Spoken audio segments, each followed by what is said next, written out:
चलिए आगे और सेंटेंस के पैटर्न को देखते हैं, स्ट्रक्चर को देखते हैं इसके। यहां पे मैंने 4 स्ट्रक्चर्स लिए हैं। फर्स्ट वन है आई कांट हेल्प लाफिंग। मतलब ये इस प्रकार के, क्योंकि हम जो है कंपैरिजन करके पढ़ेंगे इन दोनों को तो और फायदा मिलेगा। आई कांट हेल्प लाफिंग कहने का मतलब है मैं हंसे बिना नहीं रह सकता, राइट। और दूसरा है I can't do without a pen, कलम के बिना मेरा काम नहीं चल सकता। तो चलिए दो हमने देखा, एक एक करके और देखते हैं, फिर कंपैरिजन जो होगा, कंट्रास्ट जो होगा वह सामने आ जाएगा। तो आई कांट हेल्प लाफिंग करने का मतलब अगर कोई जोक कर रहा है और उस बात पे ऐसा फनी जोक है कि आप अपने आप को रोक नहीं पा रहे हैं हंसने से, राइट। कोई कह भी रहा है कि स्टॉप लाफिंग, आप कहेंगे आई कांट हेल्प लाफिंग। कोई कहता है स्टॉप लाफिंग, आप क्या कहेंगे I can't help laughing I can't help laughing. तो ये क्या हो जाएगा, मैं हंसे बिना नहीं रह सकता, मैं अपने आप को रोक नहीं पा रहा हूं, ठीक है। तो उस प्रकार के स्ट्रक्चर के लिए हम करते हैं पहले जो भी इस काम को मतलब रोक नहीं सकता, मतलब जैसे मैं हूं, और उसके बाद से कांट हेल्प और वर्ब में आईएनजी लगा दीजिए, यही आपको करना है। स्ट्रक्चर क्या है, फर्स्ट में जो भी जिसके बारे में हम बात कर रहे हैं उसको शुरू में लिख दे दीजिए, उसके बाद से कांट हेल्प लगा दीजिए और लास्ट में आईएनजी वाला फॉर्म दे दीजिए। अगर वही पास्ट टेंस में हो तो कुडंट कर दीजिए। जैसे अरे मैं अपने आप को हंसने से नहीं रोक सका था, याद है कल, so I couldn't help laughing yesterday when he something something something, जो भी है, राइट। तो या when he told a joke. तो हम ये पैटर्न का यूज करेंगे, ये स्ट्रक्चर का हम यूज करेंगे। अब हम सेकंड पे आते हैं। सेकंड पे क्या है, I can't do without a pen.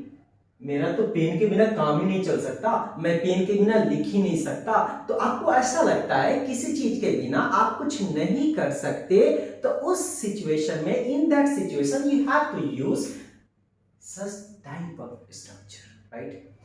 तो इसमें क्या करना है, जिसके बारे में बात कर रहे हैं वो शुरू में आ जाएगा, फिर ये स्ट्रक्चर लग जाएगा कांट डू विदाउट, जैसे वहां पे कांट हेल्प लगा था तो कांट डू विदाउट, और जिसके बिना नहीं रह सकते हैं वह लास्ट में लिख देंगे। जैसे मैं कलम के बिना मेरा काम नहीं चल सकता, मैं कलम के बिना काम नहीं चल सकता, रह नहीं सकता नहीं, मेरा कलम के बिना काम नहीं चल सकता। तो जिसके बिना काम नहीं चल सकता है उसको हम लास्ट में लिखते हैं, राइट। तो कलम के बिना मेरा काम नहीं चल सकता, तो किसका काम नहीं चल सकता, मेरा। तो मैंने ये शुरू में लिख दिया आई और ये स्ट्रक्चर का यूज कर दिया। इसका मतलब कि किसी चीज के बिना काम नहीं चल सकता और वह चीज है पेन। एक और कहते हैं हम कि आई can't do anything without your help. मैं आपके हेल्प के बिना कुछ काम नहीं कर सकता हूं, राइट। या I couldn't do anything without you. मैं आपके बिना तो मेरा काम ही नहीं चल सकता था, कल जो आपने काफी हेल्प किया, आपके बिना तो मेरा काम ही नहीं चल सकता था। तो I couldn't do without you, without your help, right. तो ये हम स्ट्रक्चर का यूज करते हैं। रिमेंबर रखिए, आप चाहे तो आई की जगह पे ही कर सकते हैं, शी कर सकते हैं, कुछ भी कर सकते हैं, ये डिपेंड्स करता है किसके बारे में आप बात कर सकते हैं। जैसे वह पेन के बिना लिख ही नहीं सकता, उसका पेन के बिना काम ही नहीं चल सकता है, तो he can't do without a pen, right. उसका तो मेरे बिना काम ही नहीं चल सकता, तो क्या हो जाएगा, ही can't do without me, he can't do without my help, right. तो इस प्रकार के हम स्ट्रक्चर पैटर्न को हम बना सकते हैं। ज्यादा आप इस प्रकार के सेंटेंस के पैटर्न का आप यूज कीजिए तो आपके माइंड में ये रजिस्टर हो जाएगा और आप यूज करने लायक हो जाएंगे। थर्ड एंड फोर्थ थोड़ा सा ध्यान से देखना है, बहुत सिंपल ऑब्जर्वेशन आपको हेल्प कर जाएगा, कोई ज्यादा कॉम्प्लिकेशन नहीं है इसमें। आप देखेंगे इस प्रकार के जो सेंटेंस पैटर्न है उसमें हाउ और व्हाट, यही दो है। ऑब्जर्व करेंगे तो ये हम यूज तब करते हैं ना जब हम सरप्राइज होते हैं, ठीक है, या हम इमोशन, जो स्ट्रॉन्ग इमोशन की हम बात करते हैं, जैसे हाउ ब्यूटीफुल, कितना सुंदर लग रहा है ना, how beautiful, how sweet, what an idea, what an idea. तो हम क्या कर रहे हैं, यहां पे अपना इमोशन दिखा रहे हैं, ठीक है। हम किसी पे कमेंट करते हैं, what beautiful, sorry how beautiful, comment दिखा रहे हैं। तो इस प्रकार के सेंटेंस के लिए हम हाउ या व्हाट का यूज करते हैं। हाउ का यूज तब करते हैं जब इसके बाद जस्ट एडजेक्टिव आए और कुछ नाउन नहीं आना चाहिए, एडजेक्टिव डायरेक्ट है, लेकिन व्हाट के बाद नाउन ही आना चाहिए। तो यही चीज आपका अगर स्ट्रक्चर का यूज करूं तो हाउ प्लस एडजेक्टिव और व्हाट प्लस नाउन या नाउन फ्रेज जो भी है, क्लियर है ना। व्हाट एन आइडिया, तो आइडिया क्या है, नाउन है, एन आइडिया एक फ्रेज हो गया, तो ये क्या हो गया हमारा स्ट्रक्चर हो गया।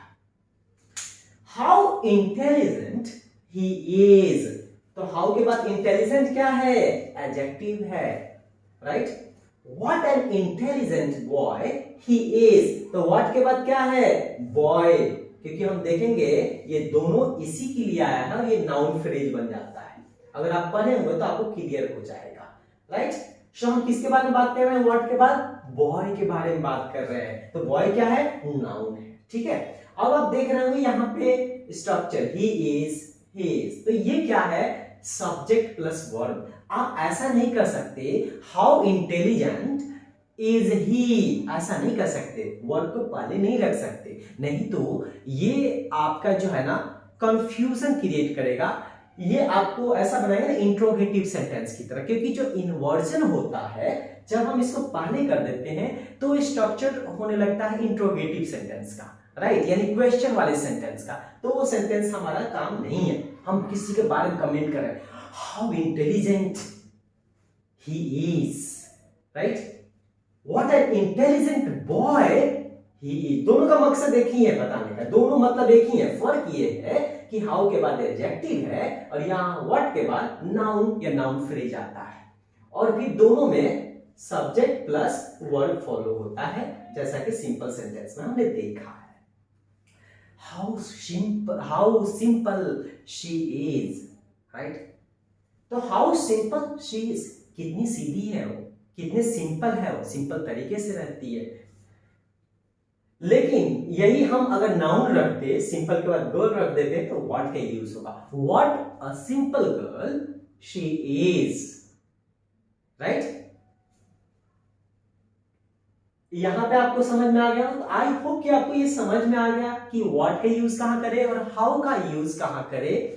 तो आप इसका जरूर आप यूज कीजिए। अगर आपको लगता है किसी कमेंट करना, how beautiful this is, right, how nice it is, तो सब्जेक्ट प्लस वर्ब लास्ट में हम लगा देंगे, ठीक है, जिसके बारे में हम बात कर रहे हैं, जिस पे कमेंट करें, जैसे बॉय पे कमेंट करें तो ही इज, राइट, तो ये ध्यान रखिएगा, क्लियर। तो होप कि आपको समझ में आ गया होगा। ये 4 स्ट्रक्चर्स आप इसका यूज कीजिए, एप्लीकेशन में लाइए और फिर देखिए कि आपके माइंड में कैसे रजिस्टर होता है। Thank you.